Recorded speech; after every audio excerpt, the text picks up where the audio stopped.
Once upon a time, in a town not too different from ours, a man fell head over heels for a girl of incomparable beauty. He married her, cherishing her deeply, and together they built a life of love and laughter. But as fate would have it, the girl was stricken by a skin disease that slowly took away her beauty bit by bit each day. The man, her husband, was called away on a journey.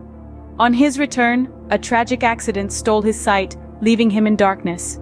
Despite this, their married life continued unabated. The beauty of his wife continued to fade, but the blind man was oblivious to this. Their love remained as strong as ever, their care for each other unfaltering. Then, in a cruel twist of fate, the girl passed away, leaving her husband heartbroken. The shock was so great, he sold everything he had and decided to leave the city.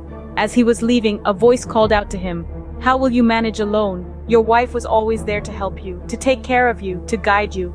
The man turned towards the voice and replied, "I was never blind. I only pretended to be.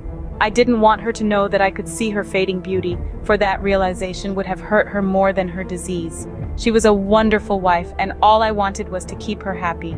And so, the man walked away, leaving behind a city, a life, and a story that asked us to reconsider our understanding of love and beauty. This tale is not just about a couple's journey through life, but a poignant exploration of the true essence of love. It teaches us that love goes beyond physical appearances, transcending the superficial to touch the soul. It reminds us that beauty is not defined by the standards of the world, but by the depth of one's heart and the kindness of one's actions.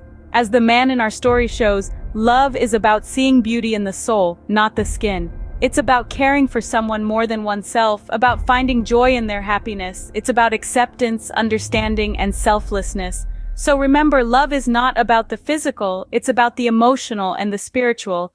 It's about seeing with the heart, not the eyes. It's about embracing the imperfections and celebrating the person within. Because true love, as our story shows, is truly blind.